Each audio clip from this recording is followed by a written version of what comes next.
चलिए सभी बच्चे अपनी प्रेजेंट कर दीजिए। We are going to start the chapter geography part number 2। इस चैप्टर को स्टार्ट कर रहे थे हम, जो है हमारा कौन सा था, land, soil, water, natural vegetation and wild life. उस चैप्टर को हम कंप्लीट कर रहे थे।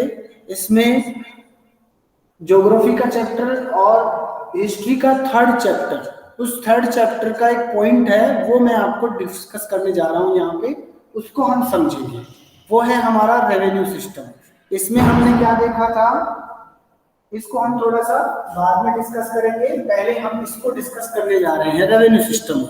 ये रेवेन्यू सिस्टम कब इम्पोज किया गया है, ये इंट्रोड्यूस किया गया था 1765 के बाद। 1765 की डेट कौन सी है, कोई बताएगा मुझे? 1765 की डेट क्यों याद कर रहे हैं हम, बताइए क्या खास बात है इस ईयर में? इस चैप्टर के अकॉर्डिंग जो हिस्ट्री का हम थर्ड चैप्टर पढ़ रहे थे, रूलिंग द कंट्री साइड, उस कंट्री साइड की पहली लाइन, उस चैप्टर की पहली लाइन क्या लिखी हुई है बताइए जरा। The Mughal Empire appointed the East India Company as Diwan of Bengal. इसका मतलब क्या होता है? इसका मतलब है कि कंपनी को 1765 को बंगाल की दीवानी मिल रही है। दीवानी का मतलब रेवेन्यू, और रेवेन्यू कहाँ से कलेक्ट करते हैं? जो लैंड एरिया होता है जहाँ पे कल्टीवेशन किया जाता है, वहां से रेवेन्यू कलेक्ट किया जाता है। और रेवेन्यू कलेक्ट करने का जो राइट है, ये राइट किसको मिल गया बताइए, किसको मिला? ईस्ट इंडिया कंपनी को।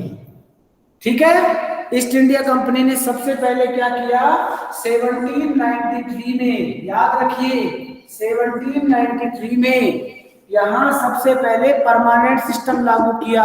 परमानेंट सिस्टम कहां लागू किया? तो आप कहेंगे नॉर्थ इंडिया। कहां लागू किया बताइए? नॉर्थ इंडिया में। ठीक है, नदर्न पार्ट में इसको लागू किया गया। अब सुनिए, ये तो ठीक है यहां तक बात। अब इसमें डिफरेंसेस क्या क्या हैं, इसको थोड़ा सा हम देखते हैं कि इन तीनों में मेजर डिफरेंस क्या रहा है। देखिए सबसे पहले परमानेंट सिस्टम की बात करते हैं। इसको आप डायग्राम बना लीजिए बेटा।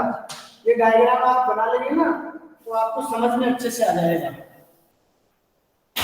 देखिए सबसे पहले परमानेंट सिस्टम में क्या था, रेवेन्यू कैसा था? रेवेन्यू कैसा था बताइए?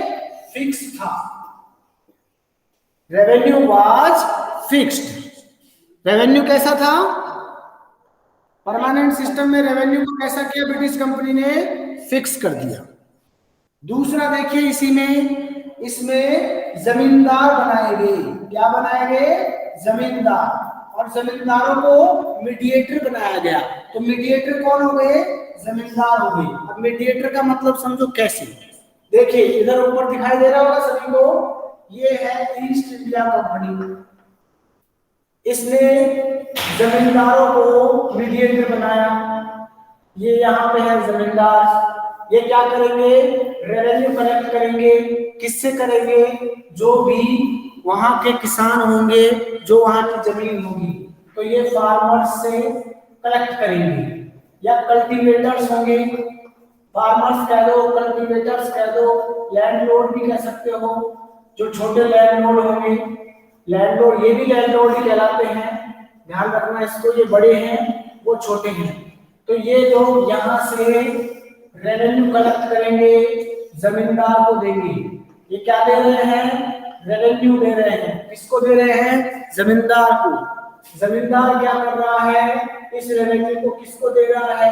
ईस्ट इंडिया कंपनी को। समझे कुछ? दोबारा से समझाता हूँ, यहाँ समझ आएगा।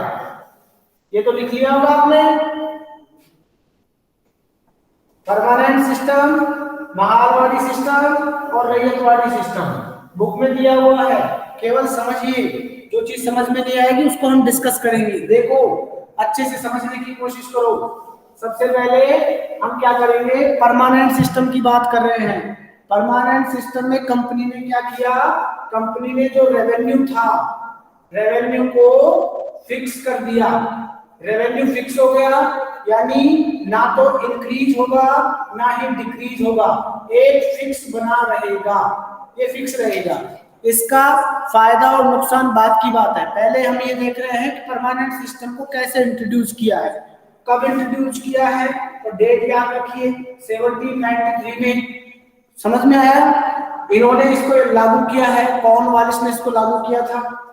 ये कहाँ लागू हुआ था? तो आप कहेंगे कि नॉर्थ इंडिया में लागू हुआ है। ये इसमें नॉर्थ इंडिया, पंजाब, हरियाणा, ये वाला जो एरिया है ना, उत्तर प्रदेश, इसमें इसको लागू किया गया है। ये परमानेंट सिस्टम है।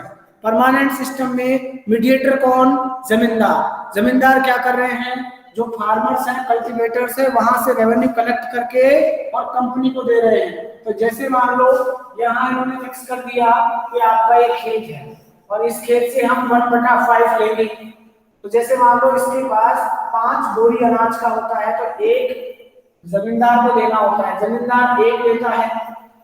इन्होंने फिक्स कर दिया।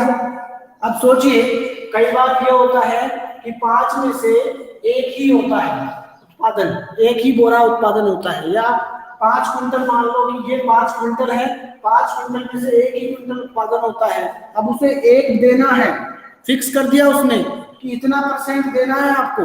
अब यहाँ उत्पादन कम हो या ज्यादा हो, यहाँ कंपनी के पास फिक्स आ रही है। कंपनी को कुछ सालों बाद में पता चलता है इस बात का कि ये तो गलत सिस्टम है। क्यों?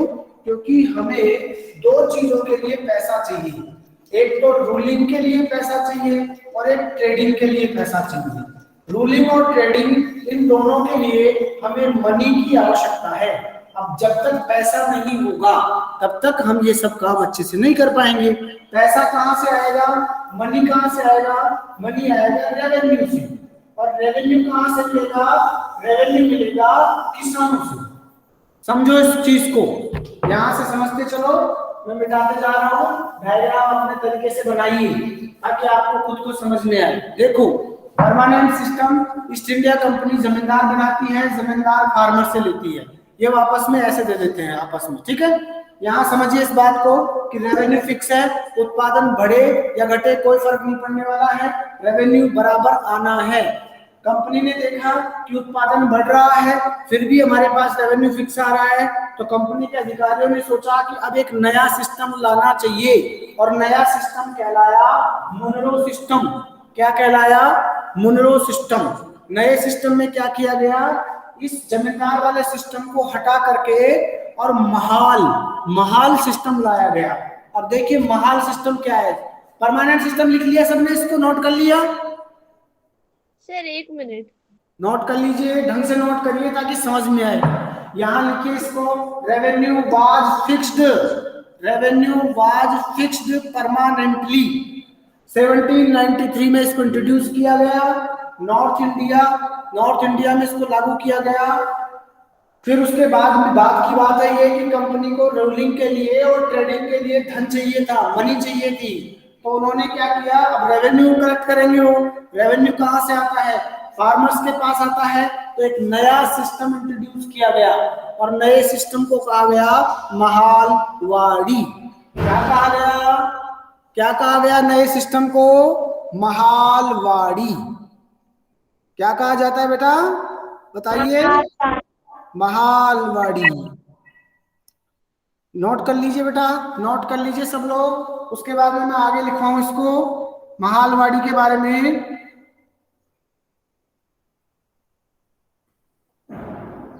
जल्दी करिए बेटा, जैसे आप नोट कर ले मुझे बता देना, है ना।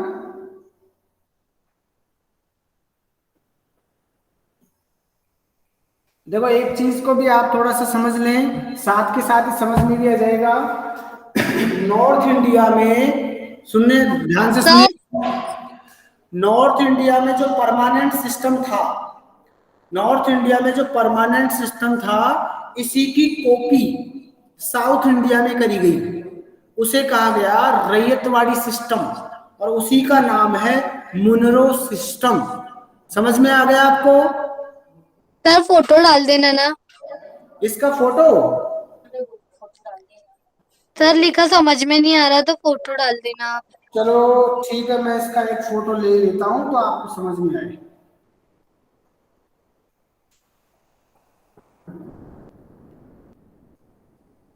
चलो ठीक है, नेक्स्ट पे चलिए। इसको रफ करूं मैं? यस सर, कर दीजिए। चलो देखो बेटा, समझिए, मैं ये चैप्टर दोबारा से क्यों समझा रहा हूँ ये चीजें, क्योंकि एक बार समझ में आ जाएगा ना तो आगे आपको चैप्टर समझ में आएगा। ये सिस्टम कैसे है ये देखना है हमें। तो पहला सिस्टम हमने समझ लिया, सबको समझ में आ गया ना? परमानेंट सिस्टम सब समझ गए? Yes sir. देखिए अब देखिए वापस से, मैं वापस से देखो दोनों को आपस में कंपैरिजन करिए ताकि और अच्छे से समझ में आए। यहाँ पे है परमानेंट सिस्टम और यहाँ पे है Munro system. Munro, MUNRO, Munro system. Munro system को याद करिए। यहाँ पे परमानेंट सिस्टम में मेन कौन है? जमींदार है। नोट करते जाइए ऐसे कैसे, तो इससे याद रहेगा। ये यहाँ पे जमींदार है, यहाँ पे मुनरो सिस्टम में रैयत है, रैयत, या इसको आप ऐसे भी लिख सकते हैं RYOT, रैयत, RYOT, रैयत। यहाँ जमींदार है, लैंडलॉर्ड है, लैंडलॉर्ड है। रैयत, रैयत का मतलब यहाँ पे फार्मर है, कल्टीवेटर है खुद।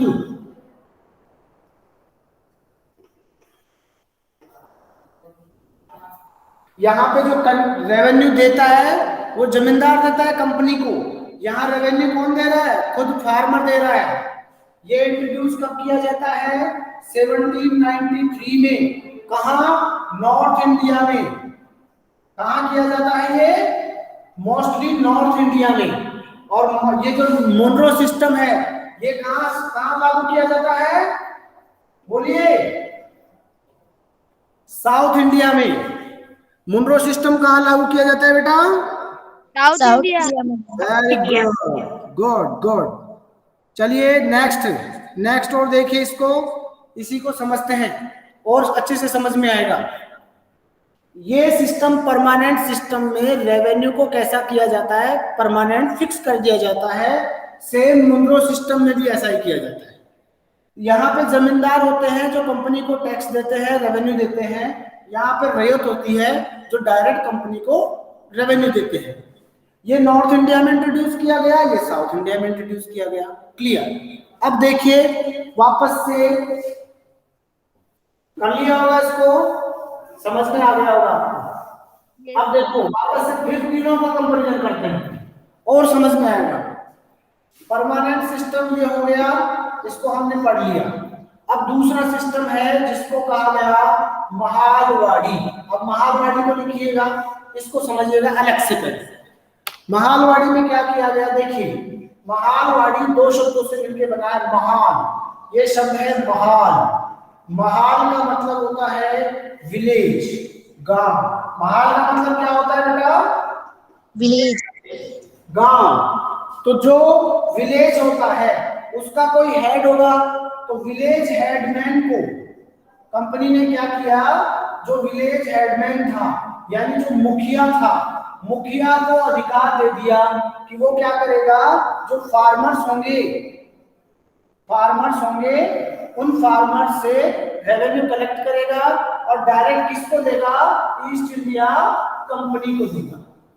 तो अब बताओ महालवाड़ी सिस्टम में, अब बताओ, देखिए देख के बताओ, महालवाड़ी सिस्टम में रेवेन्यू कलेक्ट करने का काम किसका है? Village headman. गुड। अब चलो तीनों चीजें पूछ रहा हूं, तीनों चीजों का जवाब देना बेटा फटाफट से, है ना? पहले बताइए, परमानेंट सिस्टम में रेवेन्यू कलेक्ट कौन करता है? जमींदार।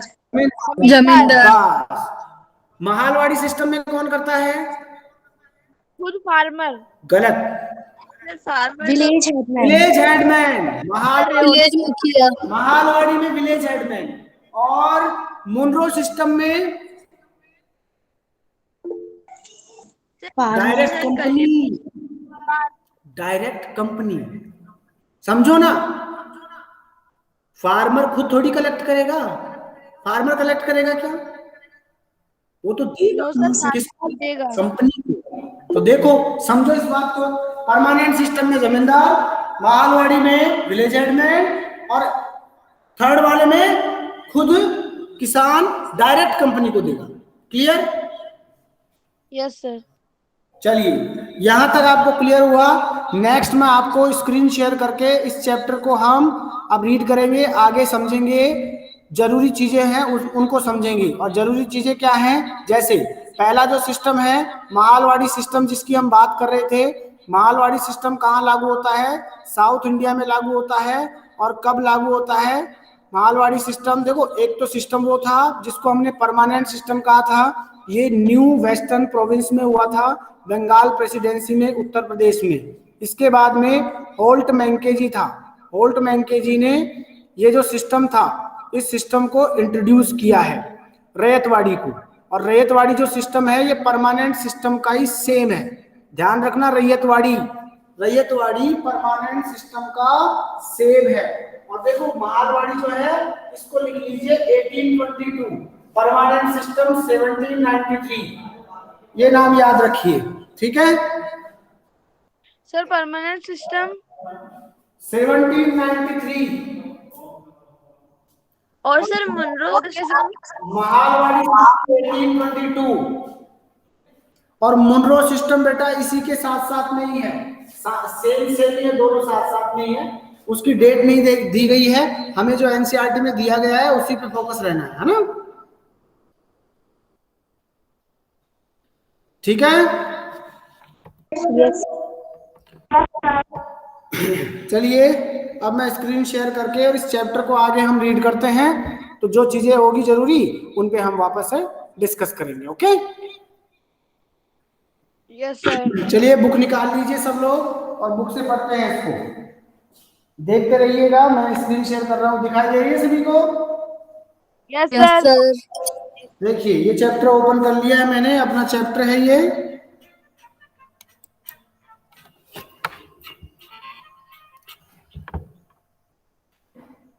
The chapter number 3, ruling the country side, ठीक है। मुनरो सिस्टम की बात कर ली थी हमने। ये मुनरो सिस्टम क्या है? जो इंडिया में नदर्न इंडिया में, जो नॉर्थ इंडिया है उसमें जो परमानेंट सिस्टम था उसी की तुलना की गई। कहाँ? उसी को कंपैरिजन में साउथ में लागू किया गया। अलेक्जेंडर रीड ने सबसे पहले इसको इंट्रोड्यूस किया था, अलेक्जेंडर रीड था, उसने मद्रास में। उसके बाद में रीड और मुनरो इन दोनों ने साउथ इंडिया में इसको अप्लाई किया है।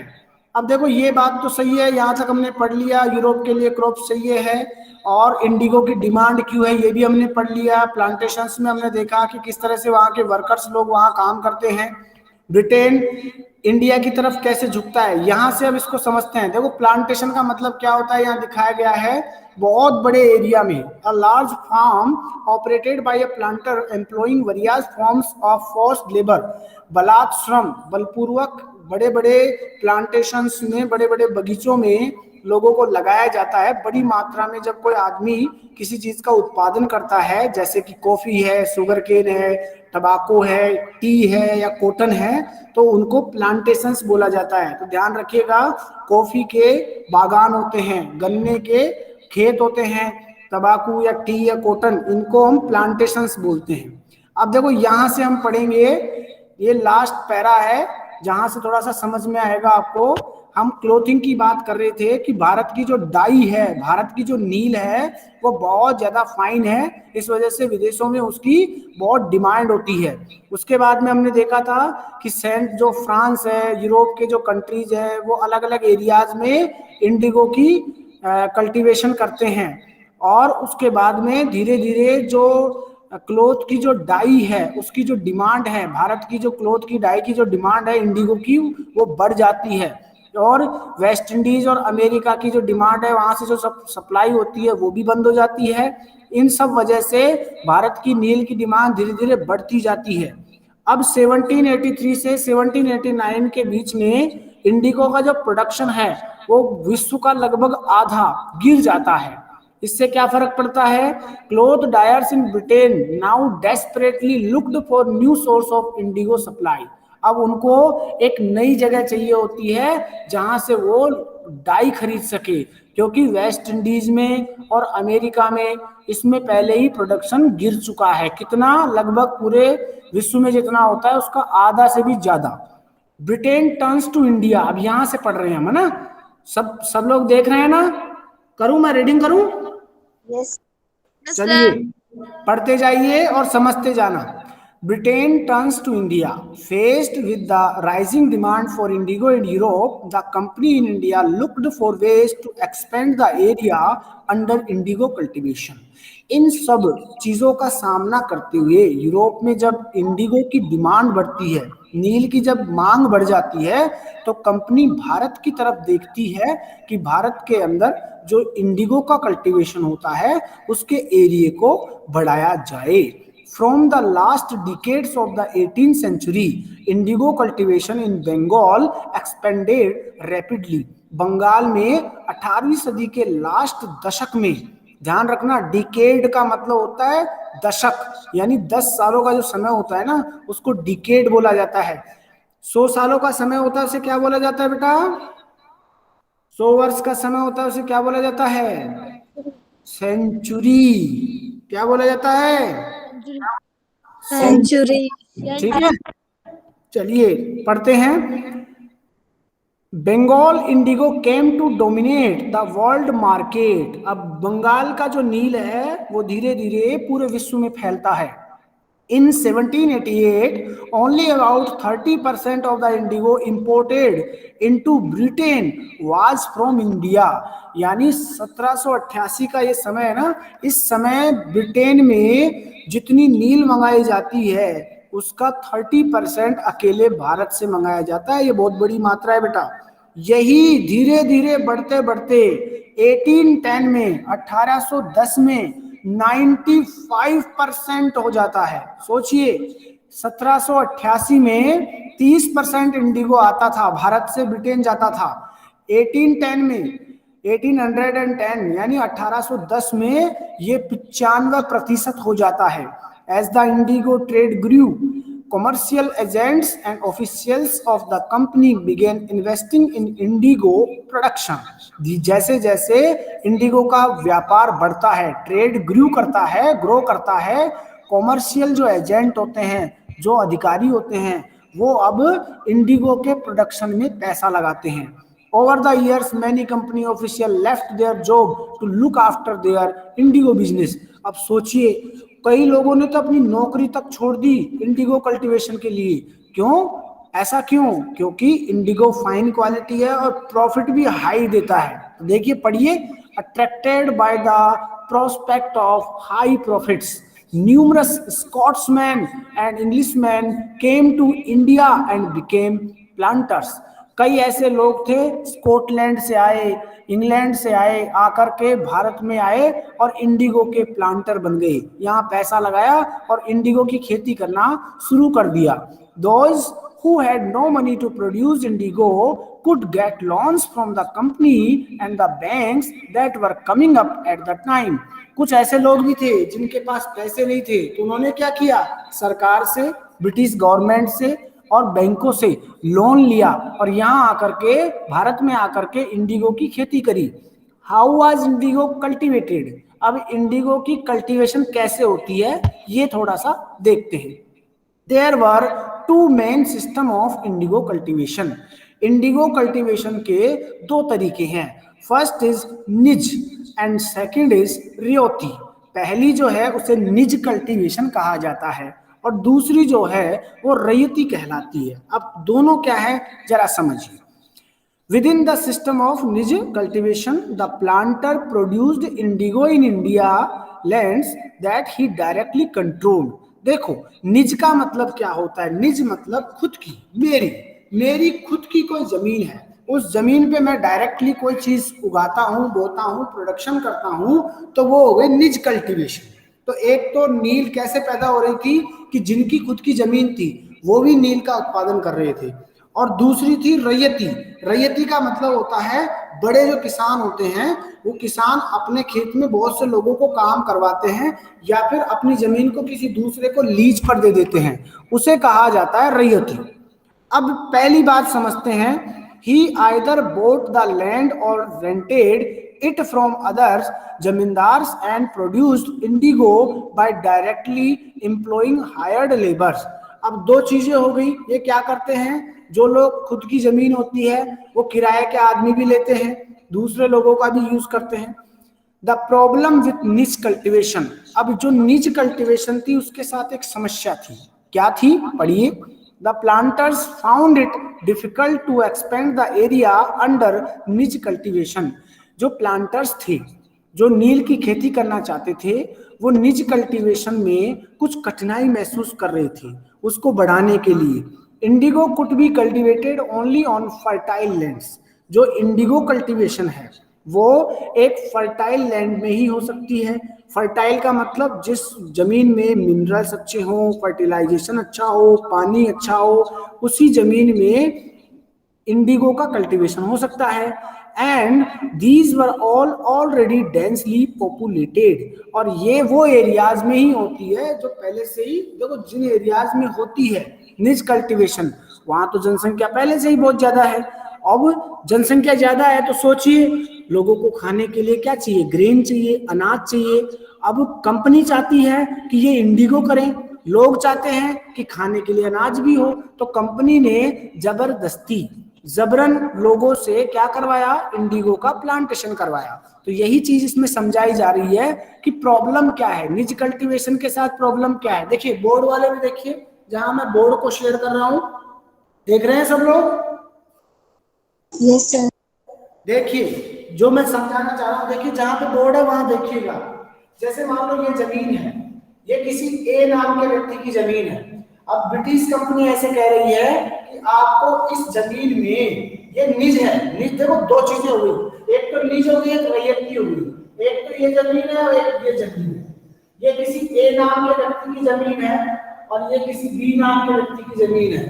ए नाम का जो व्यक्ति है ये खुद और इसके परिवार वाले जो लोग हैं वही मिलकर के इसको करते हैं, ये निज कल्टीवेशन हो गई। ऐसी बहुत सारी जमीनें हैं तो पॉपुलेशन भी लोगों की ज्यादा है। दूसरी हो गई रैयती। रैयती का मतलब होता है बड़े जो किसान होते हैं वो इसमें लेबर्स के माध्यम से आदमी लगाते हैं, कर्मचारी मजदूर लगाते हैं और अपना काम करवाते हैं। तो दोनों प्रकार की जमीन हो गई, निज हो गई और रैयती हो गई। निज में खुद ही काम करेंगे। अब ब्रिटिश ईस्ट इंडिया कंपनी क्या चाहती है, किसकी किसकी खेती करवाना चाहती है, इंडिगो की। इंडिगो की क्यों करवाना चाहती है, क्योंकि उनको कपड़ों के डाइंग के लिए उनको इंडिगो चाहिए, और इंडिगो पहले जो विदेशों से आ रहा था उसमें क्या हुआ, प्रोडक्शन कम हो गया। जो वेस्ट इंडीज के जो गार्डन थे, जो फ्रांस के थे, वहां धीरे धीरे यूरोप में इंडिगो की जो कल्टीवेशन है, जो प्रोडक्शन है वो कम हो रहा है। और दूसरा, जब कंपैरिजन करते हैं भारत का नील और विदेशी नील दोनों में जब कंपैरिजन करते हैं तो आपने देखो पीछे पिक्चर देखा होगा, स्क्रीन शेयर कर रहा हूं, वहां जाइए। आप दोनों में से बताइए, खुद बताइए ईमानदारी से, खुद बताइए ऑनेस्टली कि दोनों में से आपको कौन से नील की क्वालिटी अच्छी लग रही है, यूरोपियन या इंडियन। देखिए सर इंडियन। इंडियन लग रही है ना। देखो ये वाली है इंडियन क्वालिटी, जो आप देख रहे हो कलमकारी प्रिंट है। ये 20th सेंचुरी, 20th का मतलब 20वीं, यानी 20वीं का मतलब हो गया 1900 से शुरू करके 2000 साल के बीच का जो समय है इसको 20th सेंचुरी कहेंगे। तो इस समय का आप एक प्रिंट देख रहे हैं, और साथ में दूसरा प्रिंट है, ये मॉरिस कॉटन प्रिंट है, जो कहाँ का है, इंग्लैंड का। तो इसकी क्वालिटी देखो अलग दिख रही है, भारत की क्वालिटी अलग है। इस वजह से भारत का जो इंडिगो है इसकी हमेशा डिमांड है, और इस डिमांड की वजह से ब्रिटेन क्या चाहते हैं, ब्रिटेन चाहता है कि यहाँ के जो निज हैं वो भी और रैयत हैं वो भी दोनों इंडिगो का कल्टीवेशन करें। लेकिन जरा आप समझाइए, आपके पास जितनी जमीन है, आप अपने खाने के लिए अनाज भी चाहते हैं और कंपनी चाहती है कि आप इंडिगो करें, तो सीधी सी बात यही हो गई ना कि वो प्रॉफिट लेना चाहते हैं। दूसरा इसका एक असर और देखिए कि जो इंडिगो कल्टीवेशन होता है वो फर्टाइल लैंड में होता है। ऐसी जमीन, ऐसा लैंड एरिया जहाँ पे फर्टिलाइजेशन अच्छा हो, उसमें एलिमेंट्स अच्छे हो, सोइल एलिमेंट जो होते हैं जिनको हम बोलते हैं ना, मिनरल्स अच्छे हो, ह्यूमस अच्छी हो, तो वहां पे ही इंडिगो कल्टीवेशन होता है।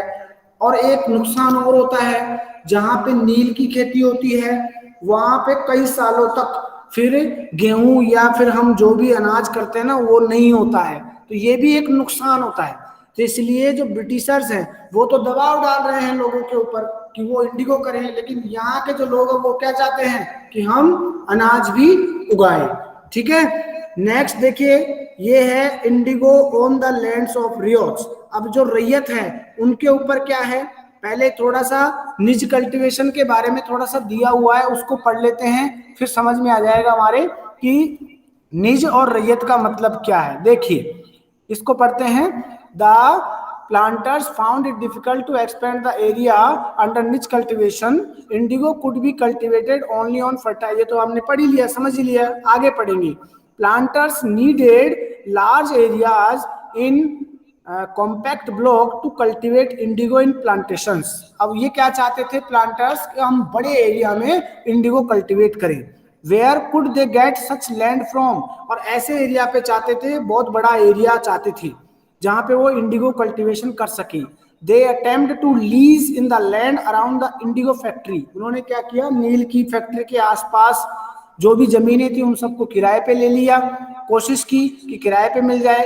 And evict the peasants from the area, और वहां के जो किसान हैं उनके ऊपर भी निर्दयतापूर्वक व्यवहार किया और उनको वहां से खाली किया। But this always led to conflict and tension, लेकिन हमेशा ऐसा नहीं होता है, ये एक चिंता का समय रहता है, संघर्ष होता है, इसमें विद्रोह होता है, तो ये थोड़ा सा मुश्किल रहता है। Nor was labour easy to mobilise, और देखो आसानी से, मोबिलाइज का मतलब होता है दमन कर देना, यानी जो भी लेबर है, मजदूर हैं, आसानी से उनको हम दबा नहीं सकते हैं। A large plantation required a vast number of hands to operate, और ऐसे समय में जब प्लांटेशन बहुत ज्यादा बड़ा होता है तो ऑटोमेटिकली आप भी जानते हैं कि सार संभाल भी चाहिए होती है, बड़ी मात्रा में लोग उसको संभाले भी, ध्यान भी रखें। And labour was needed precisely at a time when peasants were usually busy with their rice cultivation. अब जिस समय आप इंडिगो कल्टीवेशन कर रहे हैं, आपको आदमियों की आवश्यकता है, और यही वो समय है जब लोग राइस कल्टीवेशन में बिजी हैं। अब चावल उगा रहे हैं, वो इंडिगो उगाने में ज्यादा ध्यान देंगे या चावल उगाने में, क्योंकि चावल खाने के लिए चाहिए उनको।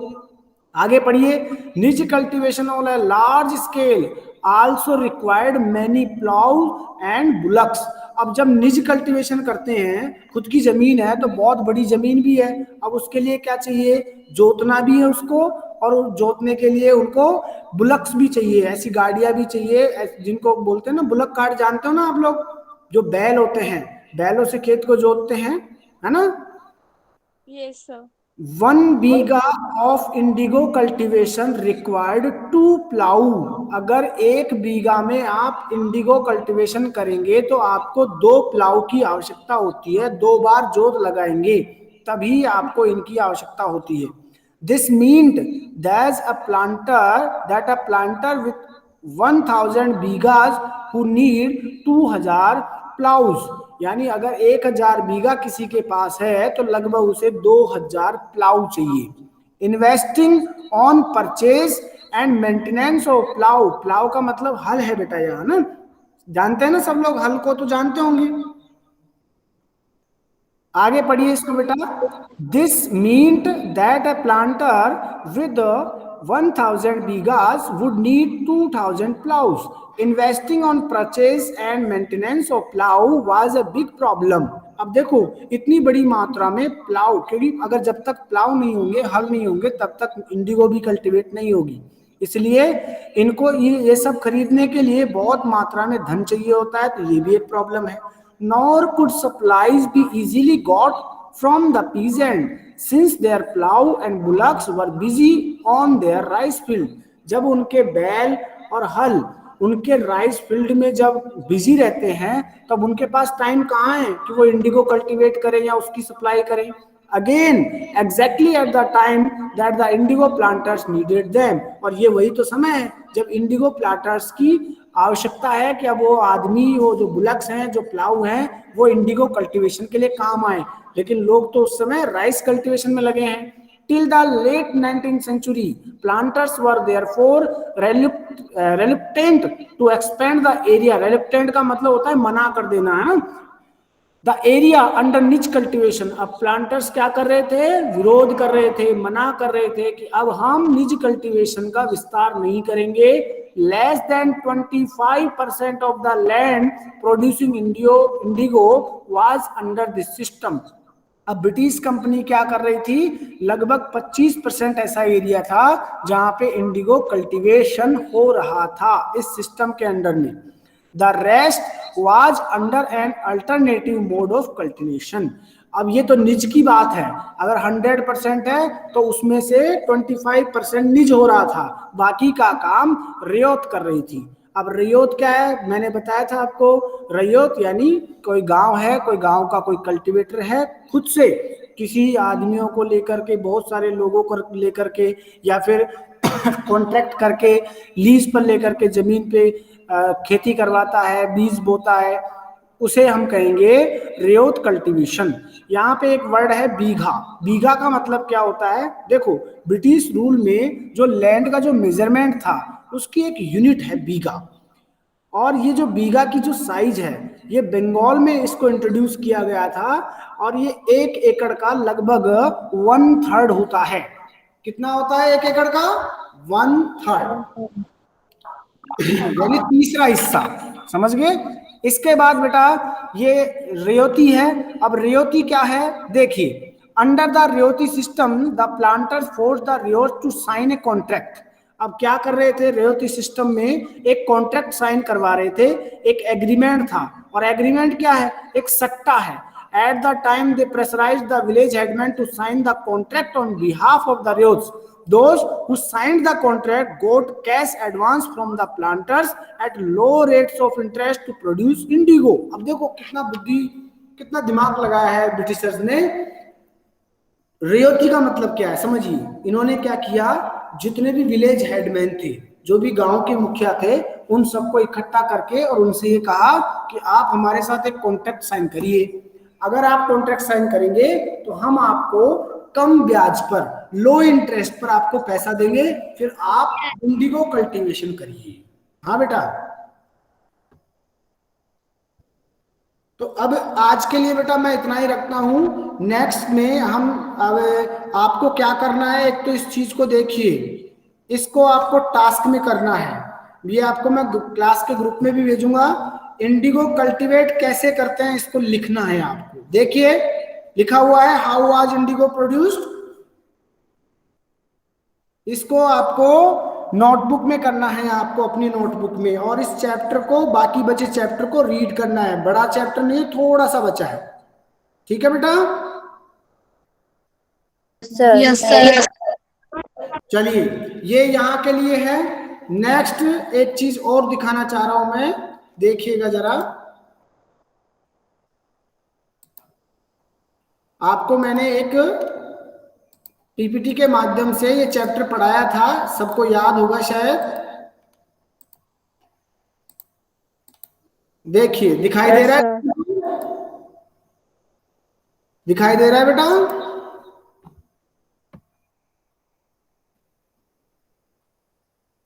स्क्रीन शेयर हो रही है सभी को बेटा? एक बार देखिए, जैसे जहां मैं स्क्रीन शेयर कर रहा हूं, एक बार देखिए.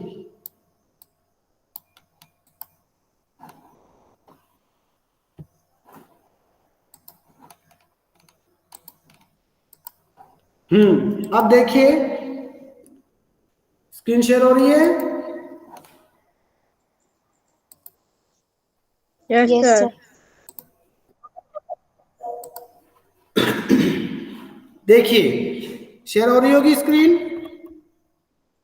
Yes, sir. Yes sir. Yes sir. देखो हम ये चैप्टर पढ़ रहे थे, इसमें land, soil, water, natural vegetation, ये ज्योग्राफी का चैप्टर है बेटा हमारा. इसको हम देख रहे थे. लैंड यूज, लैंड, इसके बाद में सॉइल पढ़ा, सॉइल प्रोफाइल भी देखा, factor of soil formation. After that factors को हमने एक एक को डिसाइड किया, डिस्क्राइब किया. फिर डिग्रेडेशन ऑफ सॉइल पढ़ा. इसके बाद में सॉइल कंजर्वेशन पढ़ा. इसके बाद में mulching, counter barriers, rock dam क्या होते हैं, terrace farming, intercropping, counter plogging and shelter belts. उसके बाद में आएगा हमारा वाटर. तो आपको इसको पढ़ना है, ज्योग्राफी का चैप्टर है. इस चैप्टर को कंप्लीट करना है आपको पढ़ के, और जो इंपॉर्टेंट चीजें हो आप उनको नोट करेंगे. ठीक है बेटा? Yes, sir. और ये आपका Yes, sir. चैप्टर यहाँ पे खत्म होता है ना।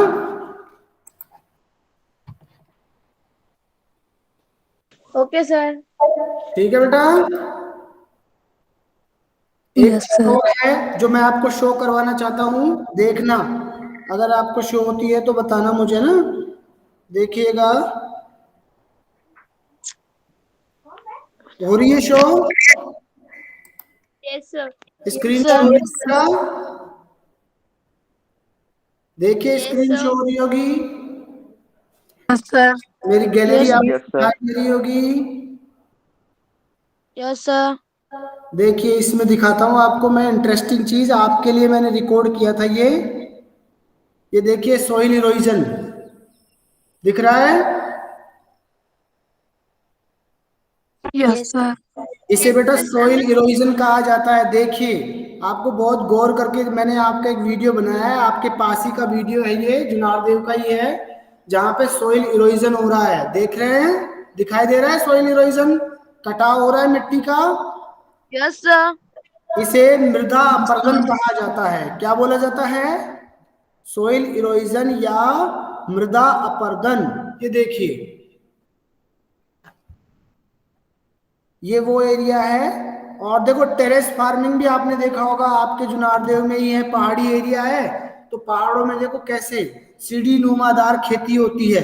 तो आपको दिख रही होगी टेरेस फार्मिंग, है ना? Yes. Yes sir. Yes, sir. तो बेटा यही है, हमारे आसपास की चीजें हैं, इन्हें ही हम अगर अपने नजरिए से देखें तो हमें काफी चीजों के बारे में जानकारी मिलती है। ठीक है। और कुछ इंटरेस्टिंग चीजें हैं, कई चीजें मैं आपके लिए रखता हूं, आपको पता चले। इसमें नहीं है।